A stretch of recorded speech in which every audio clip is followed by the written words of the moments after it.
Hello दोस्तों, मैं शुभेंद्र कुमार पटेल आप सभी का आपके अपने YouTube चैनल एसकेपी क्लासेस में स्वागत करता हूं। न्यूट्रिशन न्यूट्रिएंट पोषक तत्व की हमारी श्रृंखला चल रही है जिसमें हम कार्बोहाइड्रेट, प्रोटीन, फैट, विटामिन ये सब कर चुके हैं। आज से हम चालू करेंगे हमारा नया जो वो है क्या मिनरल्स या उसे हम क्या कहते हैं खनिज। देखिए, खनिज से संबंधित मैं पहले कुछ बातें बता दूं, बेसिक आप याद रखो।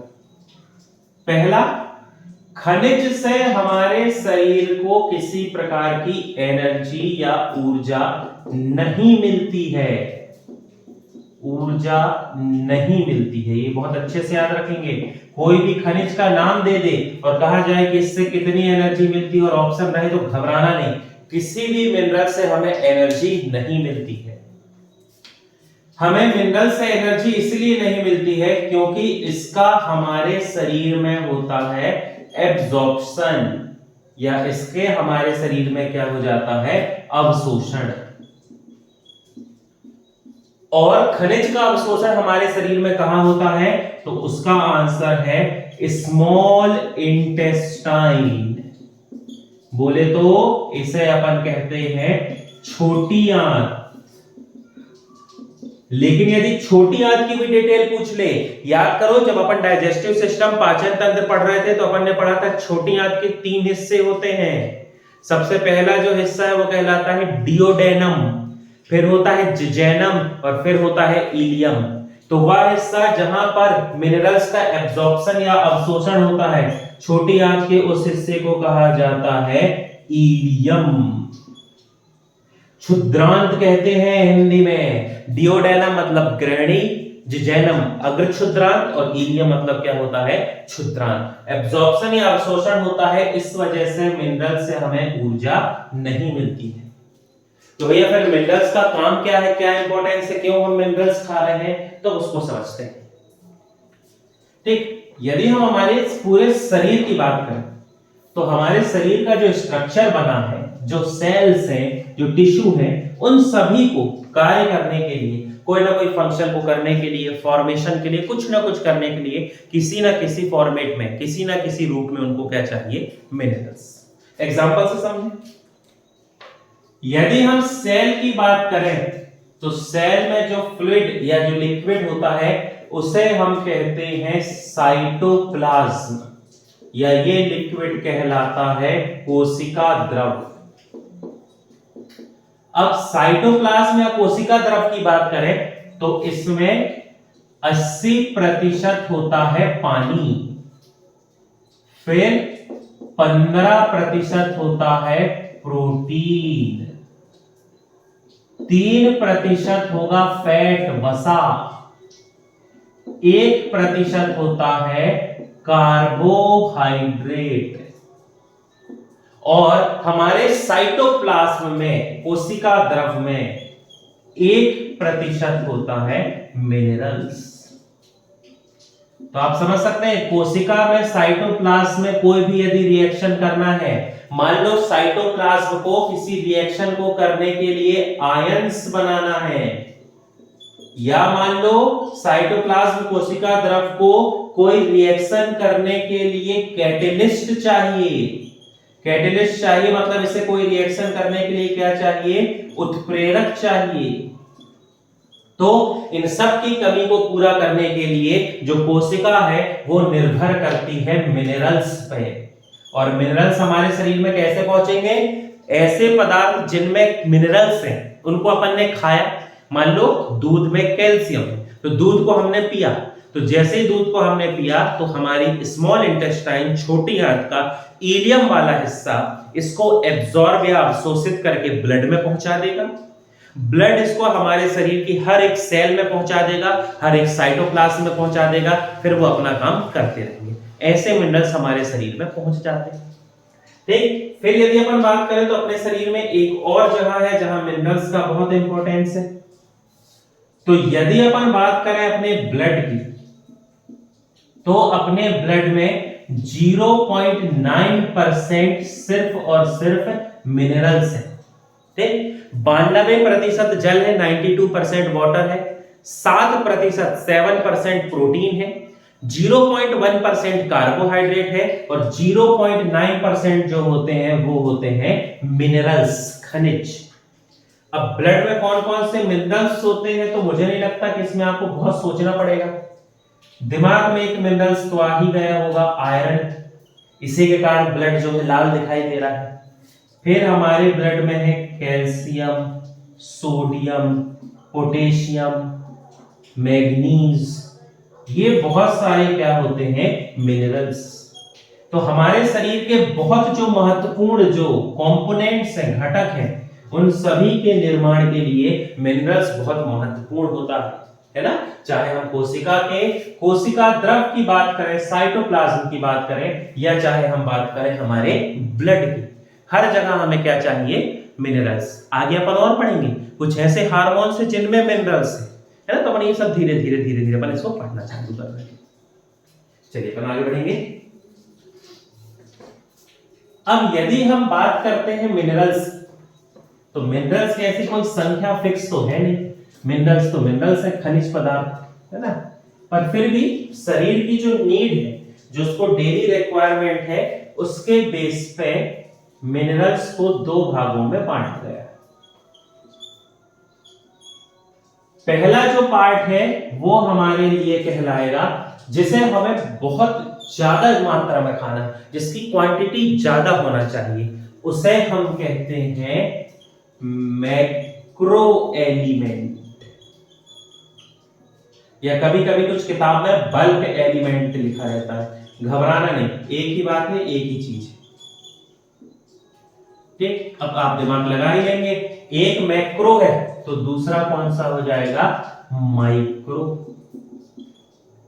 माइक्रो एलिमेंट, या कुछ किताब में लिखा रहता है ट्रेस एलिमेंट। एक ही बात है, लोड नहीं है इसका। अब ऐसा नहीं कि जो माइक्रो या ट्रेस एलिमेंट है, सूक्ष्म जो हमें तत्व की जरूरत है, उनको ऐसा नहीं कि नहीं भी खाएंगे तो चलेगा, ऐसा नहीं। खाना तो हमें दोनों है, चाहे अपन मैक्रो की बात करें या अपन बात करें माइक्रो, खाना दोनों है, शरीर के लिए दोनों बहुत जरूरी है। लेकिन कंपेयर किस बेस पे किया गया है, ऐसे जिन्हें ज्यादा मात्रा में खाने की आवश्यकता है वो होते हैं मैक्रो। जैसे एग्जांपल, हमें कैल्शियम चाहिए ज्यादा, सोडियम चाहिए, आयोडीन चाहिए, पोटेशियम चाहिए, मैग्नीशियम चाहिए, जो ज्यादा मात्रा में खाना पड़ेगा क्योंकि शरीर के बहुत सारे हिस्से इन पे निर्भर करते हैं। और माइक्रो का मतलब जिन्हें कम मात्रा में चाहिए लेकिन चाहिए, एसेंशियल है, ऐसा नहीं कि नहीं भी खाएंगे तो चलेगा। जैसे हमें चाहिए आयरन, जिंक, कॉपर, मोलिब्डेनम, ये बहुत सारे ऐसे हैं जो कम मात्रा में चाहिए लेकिन चाहिए। तो इस बेस पे मिनरल्स को दो भागों में बांटा गया है। अपन एक एक करके मिनरल्स को पढ़ेंगे, कितनी क्वांटिटी हमें एवरेज एक चाहिए। अपन ये जो एवरेज लेकर चलेंगे, ये ऐसे व्यक्ति के लिए लेकर चलेंगे जिसका वेट अप्रोक्स 70 किलोग्राम है ना। देखो हर किसी के लिए रिक्वायरमेंट तो अलग अलग होगी। जिसका शरीर छोटा है, उम्र कम है, भार कम है, उसकी मात्रा अलग। जिसका भार ज्यादा है, उम्र ज्यादा है, काम करने का तरीका अलग है, उसको ज्यादा चाहिए। मान लो कोई ऐसा है जो फिजिकल एक्टिविटी करता है तो उसको दूसरे टाइप के मिनरल्स ज्यादा चाहिए। कोई ऐसा है जो ब्रेन वाला ज्यादा काम कर रहा है तो उसको दूसरे टाइप के मिनरल्स चाहिए। तो इनको अपन क्लैरिफाई तो नहीं कर सकते ना क्या कैसा कब चाहिए।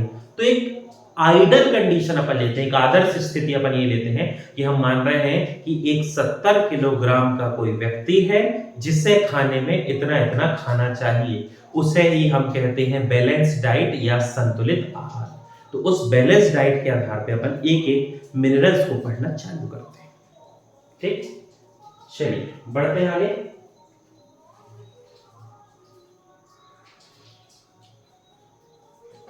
ठीक, अब अपन मिनरल्स को पढ़ते जाएंगे। बहुत ज्यादा ऐसा कुछ है नहीं इसमें ना, सिंपल है, बस अपन एक एक करके पढ़ते जाएंगे क्या कैसी जानकारी है, क्या कैसे इसे सर्च। तो सबसे पहले अपन शुरुआत करते हैं Ca, बोले तो कैल्शियम। कैल्शियम जो है हमारे पूरे शरीर के भार का समझना ये पॉइंट, हमारे पूरे बॉडी वेट या शरीर के भार का 2% सिर्फ और सिर्फ क्या होता है, कैल्शियम। और आप इसका लॉजिक लगा सकते हैं, पूरे शरीर में हड्डियां हैं, हड्डी इतनी भारी होती है, दांत हैं, दांत में भी कैल्शियम है, इसलिए शरीर के भार का 2% जो है ये सिर्फ और सिर्फ होता है कैल्शियम। यदि अपन बात करें तो प्रतिदिन डेली की यदि अपन बात करें तो एक ऑन एन एवरेज को 0.5 टू 0.9 ग्राम भोजन में क्या लेना चाहिए, कैल्शियम। अब कैल्शियम की जरूरत क्यों हो, क्यों कैल्शियम आवश्यक है? पहला, ये हमारे दांत और हड्डी, ठीक पॉइंट समझना, दांत और हड्डी के निर्माण के लिए आवश्यक है। ठीक, दांत और हड्डी के निर्माण के लिए हमें जरूरत होगी किसकी, कैल्शियम की। फिर कैल्शियम जो है ये ब्लड क्लॉटिंग में, ब्लड क्लॉटिंग या जिसे अपन कहेंगे रक्त का थक्का जमाना, ब्लड क्लॉटिंग में मदद करता है।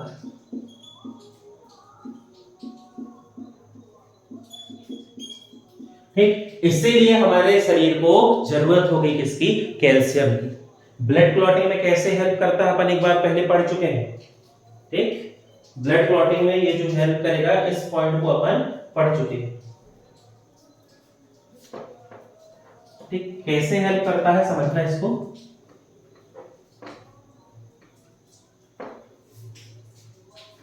याद करो अपन ने पढ़ा था कि जब हमें चोट लग जाती है, चोट लगने पर ब्लड प्लेटलेट्स हवा के संपर्क में आती हैं और एक प्रोटीन बनाती हैं जिसे अपन कहते हैं थ्रोम्बोप्लास्टिन।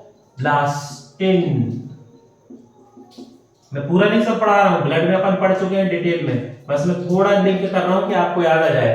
अपन को चोट लगती है तो प्लेटलेट्स जब हवा के संपर्क में आती हैं तो प्लेटलेट्स बनाती हैं थ्रोम्बोप्लास्टिन प्रोटीन।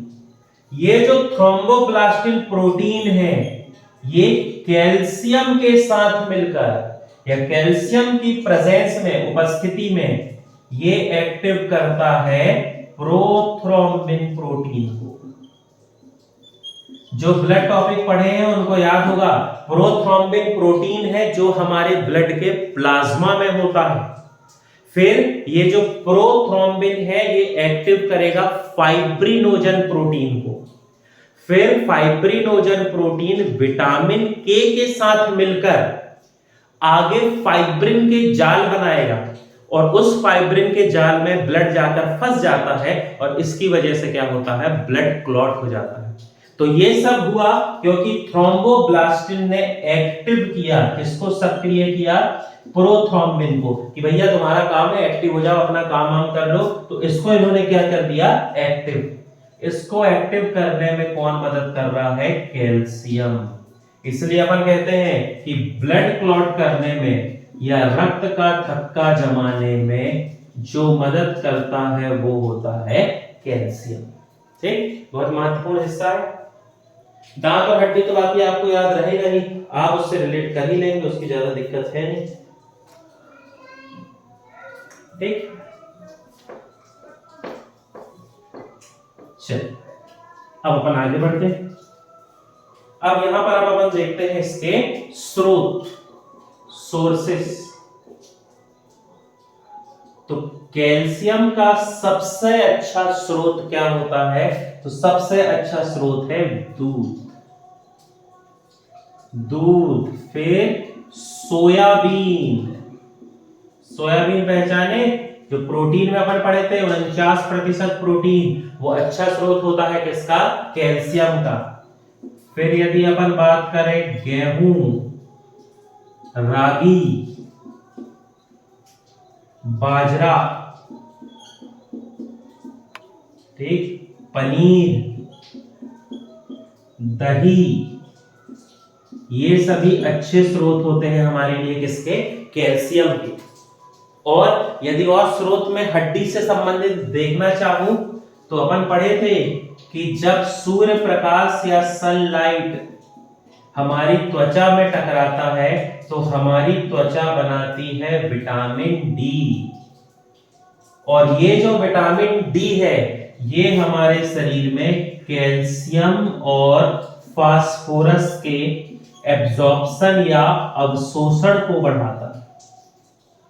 अब कैल्शियम और फास्फोरस का अवशोषण तो तब होगा ना जब अपन कुछ खाएं, ऐसा खाएं जिसमें क्या हो? कैल्शियम हो, फास्फोरस हो। मान लो हमने दूध पिया, उसमें कैल्शियम है। यदि हमारे शरीर में विटामिन डी की सही मात्रा है तो विटामिन डी क्या करेगा? जो हमने दूध पिया है उससे से ज्यादा कैल्शियम को एब्जॉर्ब करेगा और दांत और हड्डी में पहुंचाएगा, ताकि दांत और हड्डी हमारे क्या हो सके? मजबूत हो सके। ठीक है, तो विटामिन डी कैल्शियम फास्फोरस बनाता नहीं है, कैल्शियम और फास्फोरस के एब्जॉर्प्शन या अवशोषण को इंक्रीज करता है, बढ़ाता है। ठीक, चलिए आगे बढ़ेंगे। फिर यदि अपन बात करें कैल्शियम की कमी से होने वाले रोग, है ना, तो कैल्शियम की कमी से तो आप बहुत सारा कुछ दिमाग लगा लिए होंगे। कैल्शियम की कमी से जो रोग होता है, याद करो अपन विटामिन डी पढ़ेंगे, विटामिन डी में अपन ने पढ़ा था विटामिन डी की कमी से होने वाले रोग। उसमें एक बीमारी अपन पढ़े थे रिकेट्स, जिसे हिंदी में अपन कहते हैं सूखा रोग। बच्चों में होने वाली बीमारी है। इस बीमारी में हड्डियां खोखली हो जाती हैं, क्योंकि कैल्शियम की कमी हो गई, मिनरल्स की कमी हो गई, तो हड्डी खोखली हो जाती है। और खोखली होने की वजह से हड्डी कमजोर हो जाती है, भंगुर हो जाती है, ब्रिटल हो जाती है। और भंगुर या ब्रिटल होने की वजह से बहुत आसानी से हड्डी टूट जाती है, तो उसे हम कहते हैं रिकेट्स या उसे कहते हैं सूखा रोग। विटामिन डी वाली वीडियो में आप जाकर पढ़ लेना, अपन ने बहुत डिटेल में पढ़ा है सबको। ठीक, फिर एक अगली बीमारी है ऑस्टियोमलेशिया।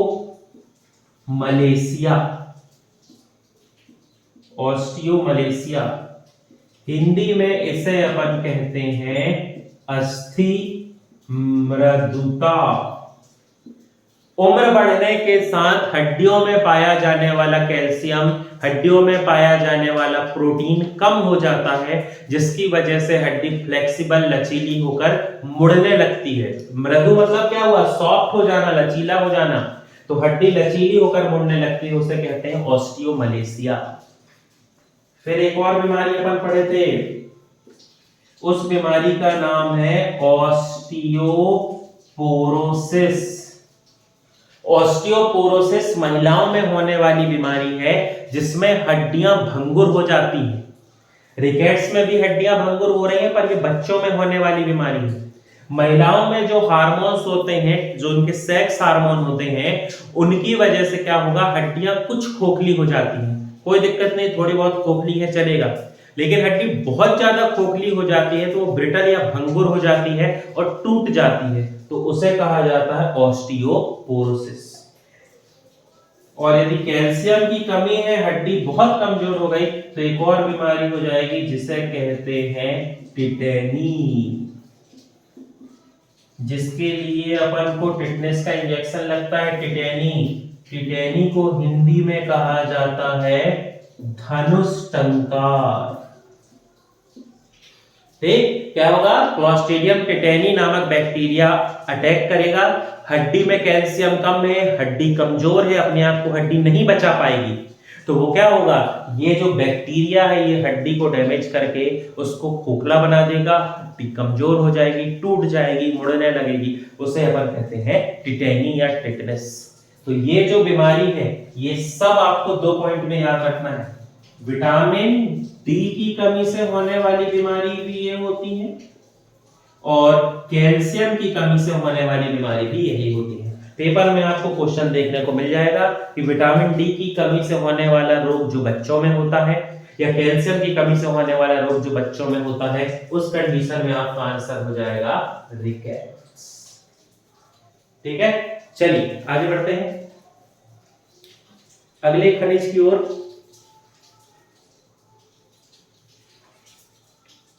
अगला जो खनिज है ये है फास्फोरस। अब कैल्शियम पढ़े हैं तो कैल्शियम के बाद इसी से मिलता जुलता अपन अगला पढ़ लेते हैं फास्फोरस।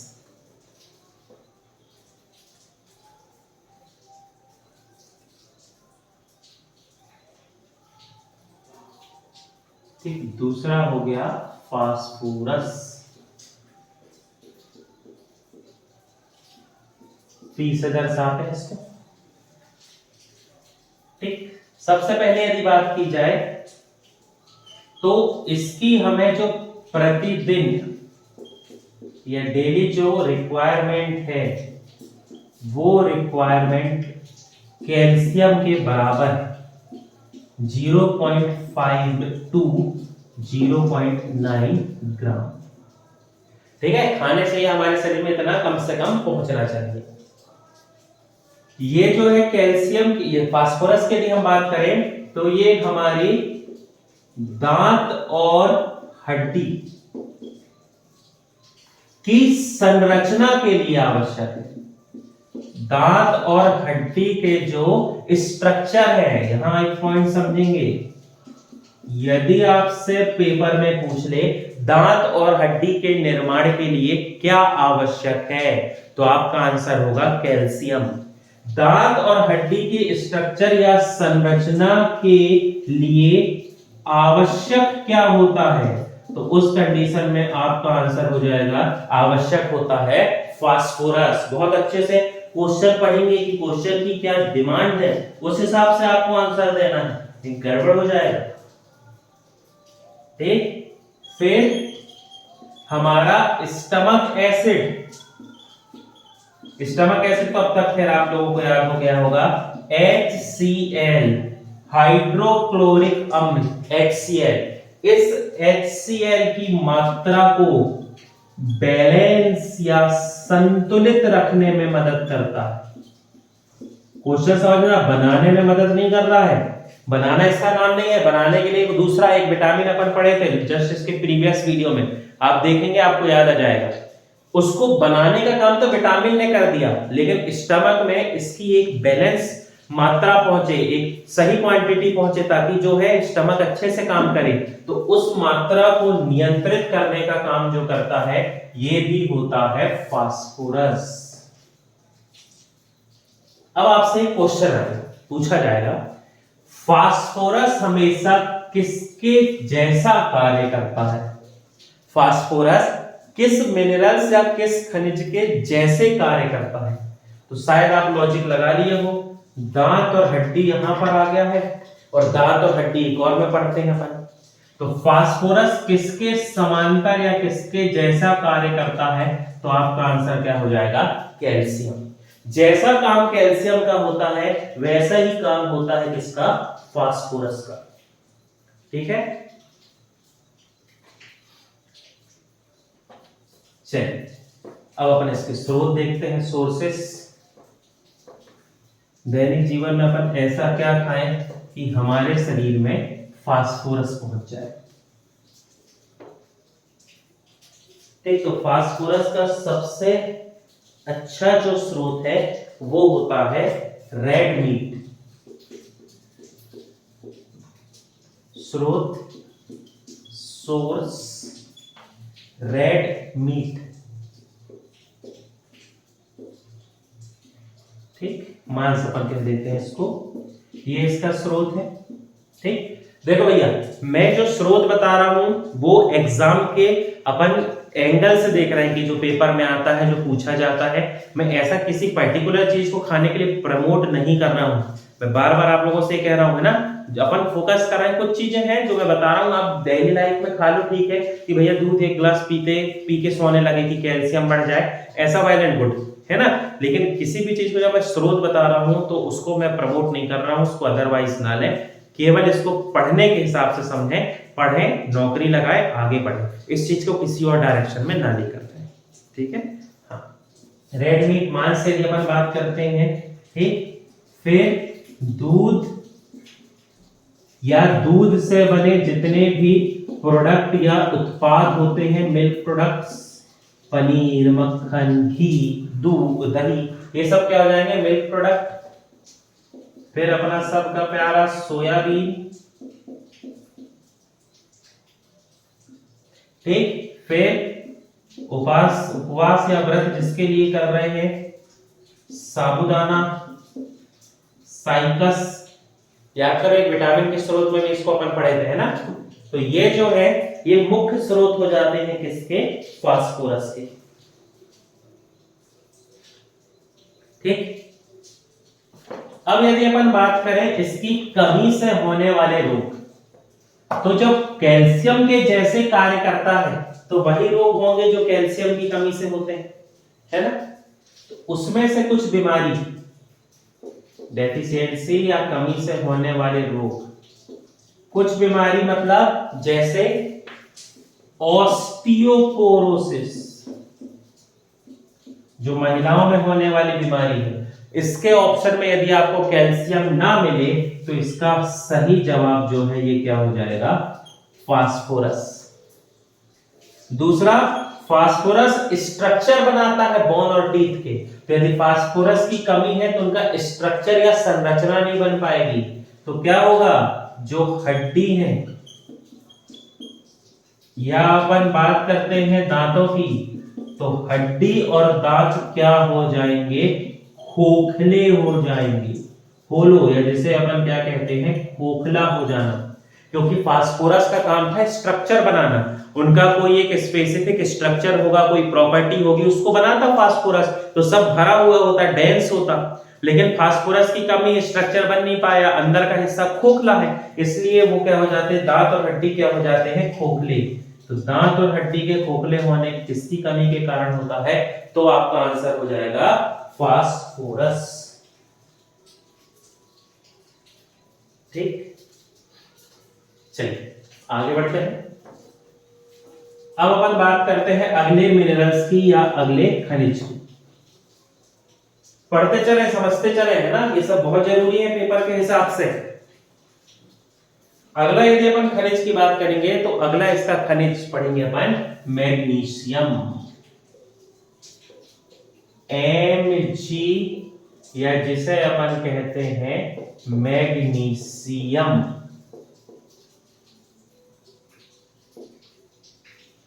ठीक। चलिए समझते हैं। मैग्नीशियम की यदि अपन बात करें तो मैग्नीशियम को तो आप बहुत अच्छे से रिलेट कर सकते हैं। यदि आपने सेल वाला टॉपिक अच्छे से देखा ना तो मैग्नीशियम को आप समझ गए कि मैग्नीशियम जो है वो कैसे रिलेटेड है, कैसा क्या है, ठीक। चलो बढ़ते हैं, उस पर आगे चलते हैं। पहले मैं इसका काम बता दूं कैसा क्या काम। मैग्नीशियम का सबसे जरूरी काम याद रखना, ये हमारी कोशिका में प्रोटीन सिंथेसिस, या जिसे अपन कहते हैं प्रोटीन संश्लेषण की प्रक्रिया को कराता है। प्रोटीन संश्लेषण की प्रक्रिया में मैग्नीशियम जो है ये कैटलिस्ट की तरह कार्य करता है। ये एक प्रकार का यहां पर क्या रहेगा, उत्प्रेरक। अब प्रोटीन सिंथेसिस वैसे तो अपन सेल में पढ़े हैं, लेकिन फिर भी मैं क्विक रिवीजन दे देता हूं आपके माइंड में। डीएनए जो है ये पहले बदलता है आरएनए में, फिर आरएनए जो है ये बदलता है प्रोटीन में। जब डीएनए आरएनए में बदलता है तो ये प्रक्रिया होती है हमारी न्यूक्लियस में, केंद्रक में, और जब आरएनए से प्रोटीन बनता है तो ये प्रोसेस होती है साइटोप्लाज्म में, कोशिका द्रव में। तो इस प्रकार हमारी सेल में जो प्रोटीन बनते हैं उसे हम कहते हैं प्रोटीन सिंथेसिस, और इस प्रोटीन सिंथेसिस में कैटलिस्ट या उत्प्रेरक की तरह कार्य करता है मैग्नीशियम। अब यहीं से एक पॉइंट याद रखना, ये जो प्रोटीन सिंथेसिस है इसे कराने का काम करता है राइबोसोम। तो तो अब आपसे एग्जाम में पूछेगा ऐसा कौन सा खनिज है जिसका संबंध राइबोसोम से है, ऐसा कौन सा खनिज है जिसका संबंध प्रोटीन संश्लेषण से है। घबराना नहीं है, उस कंडीशन में अपना आंसर हो जाएगा राइबोसोम का सीधा संबंध होता है मैग्नीशियम से, क्योंकि मैग्नीशियम ही क्या कराएगा, प्रोटीन संश्लेषण। ठीक, फिर यदि अपन मैग्नीशियम की बात करें तो मैग्नीशियम जो है ग्लाइकोलिसिस, एक प्रोसेस होती है हमारी कोशिका में ग्लाइकोलिसिस। जब अपन रेस्पिरेशन या श्वसन पढ़ेंगे ना उस समय इसको पढ़ेंगे। क्या होता है, जब ऑक्सीजन हमारे शरीर की हर एक सेल में पहुंच जाए तो सेल में पाया जाने वाला ग्लूकोज पायरुविक एसिड में बदल जाता है। ग्लूकोज जब पायरुविक एसिड में बदलता है तो उस प्रोसेस को कहते हैं ग्लाइकोलिसिस। उस प्रोसेस से हमें एटीपी मिलते हैं। फिर वो पायरुविक एसिड आगे जाके एक और साइकिल में शामिल हो जाता है जिसे कहते हैं क्रेब्स साइकिल। उस क्रेब्स साइकिल से फिर हमें एटीपी मिलते हैं और हमारे शरीर में बन जाते हैं कुल 38 एटीपी, 38 एटीपी।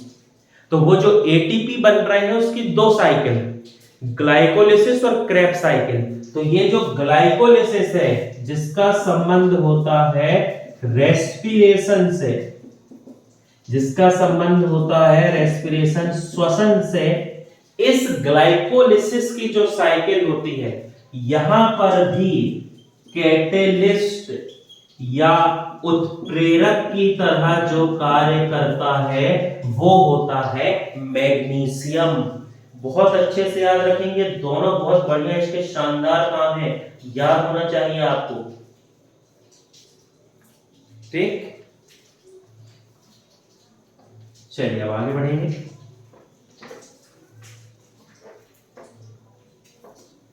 दोनों काम एग्जाम के हिसाब से बहुत जरूरी है।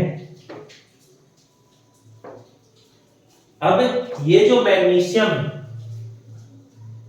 ये हमारी मसल्स या जो हमारी मांसपेशियां होती हैं, इन मसल्स या मांसपेशियों के फॉर्मेशन में या अपन क्या कहेंगे निर्माण में मदद करता है, फॉर्मेशन में मदद करता है। ठीक, आप याद रखेंगे ऐसा खनिज जो हमारे मांसपेशियों के लिए आवश्यक है। तो उसके फिर एक दो आंसर है, वो अपन धीरे धीरे एक दो खनिज पढ़ेंगे ना तो आप जान जाओगे। लेकिन यदि ऐसा पूछ लिया जाए कि मांसपेशियों के निर्माण में कौन सा खनिज मदद करता है फॉर्मेशन या निर्माण में, तो बिना सोचे समझे बिना नोट लिए आप सीधे टिक कर दो कि इसमें जो मदद करता है वो होता है मैग्नीशियम। ठीक, चलिए अब आगे बढ़ेंगे। अब यहां पर अपन देखते हैं इसके सोर्सेस या जिसे हम कहते हैं स्रोत।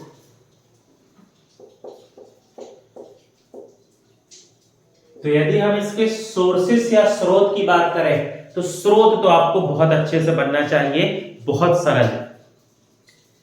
मैग्नीशियम अपन देखें तो कहां सबसे ज्यादा है, तो याद करो जब अपन प्लांट पढ़ रहे थे, प्लांट सेल जब अपन पढ़ रहे थे, सेल पढ़ने पे अपन ने एक सेल ऑर्गेनेल पढ़ा था क्लोरोफिल, या जिसे अपन क्या कहते हैं पर्णहरित।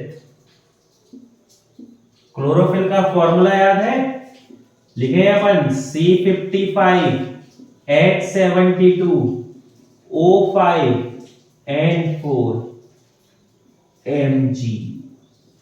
मतलब क्लोरोफिल में पाया जाने वाला जो मिनरल्स है या क्लोरोफिल में पाई जाने वाली जो धातु है वो मेटल या धातु क्या होते हैं, मैग्नीशियम।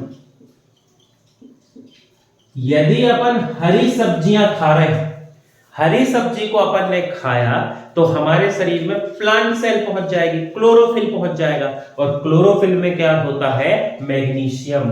तो अपन कह सकते हैं कि हरी सब्जियां मैग्नीशियम का सबसे अच्छा स्रोत होती है।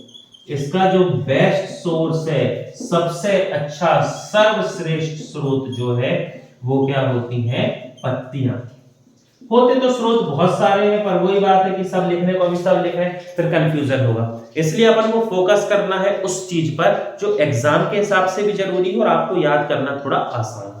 तो हरी सब्जियां सबसे अच्छा स्रोत होती है मैग्नीशियम की, क्योंकि हरी मतलब उसमें है क्लोरोफिल, और क्लोरोफिल में पाई जाने वाली धातु होती है मैग्नीशियम।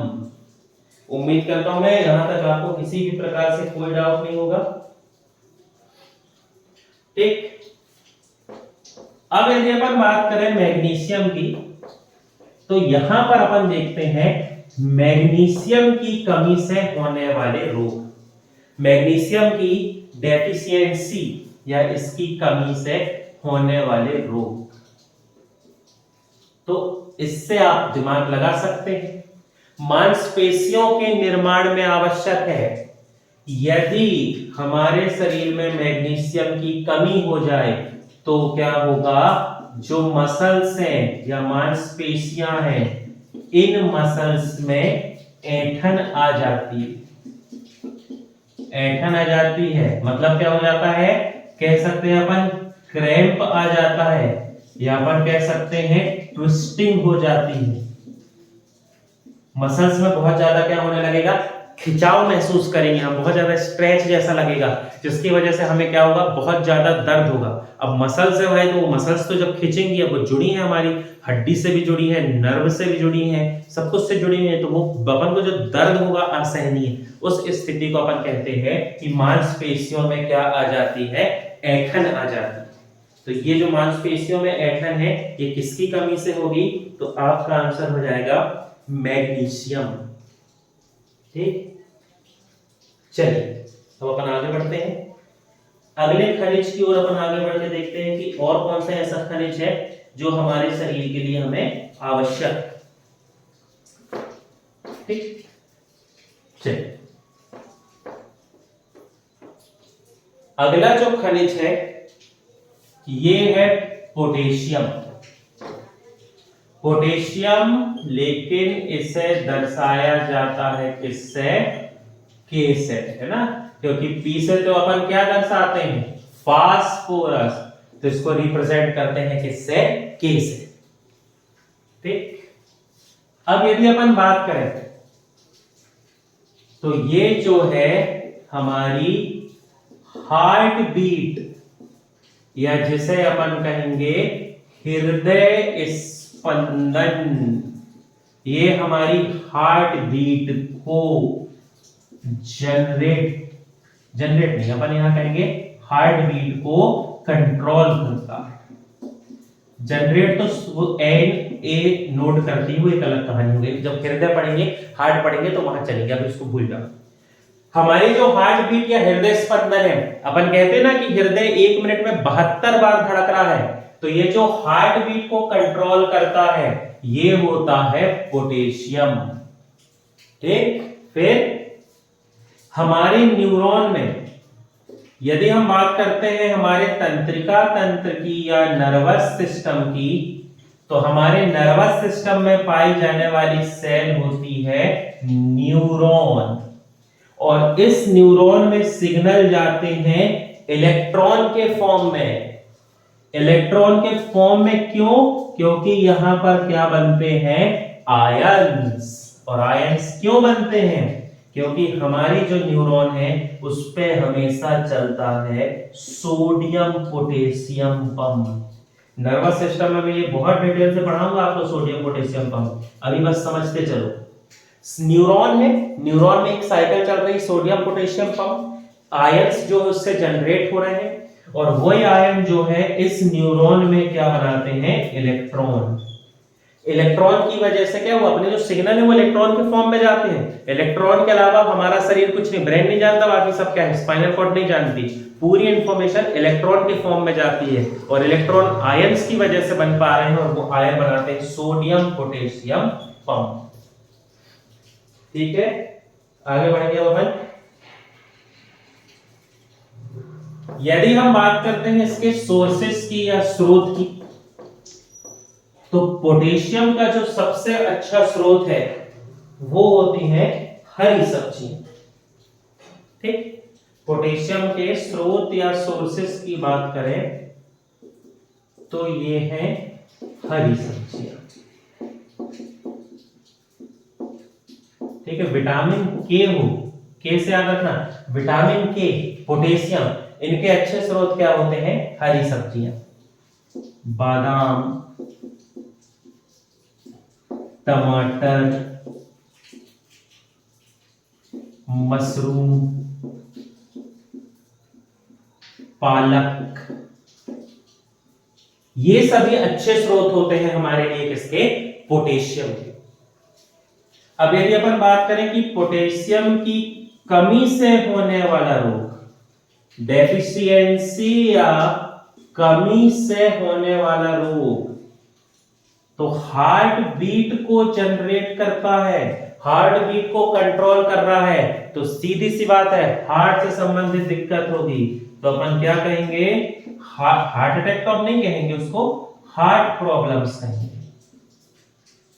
हृदय से संबंधित क्या होती हैं समस्याएं? हृदय से संबंधित समस्याएं होती हैं।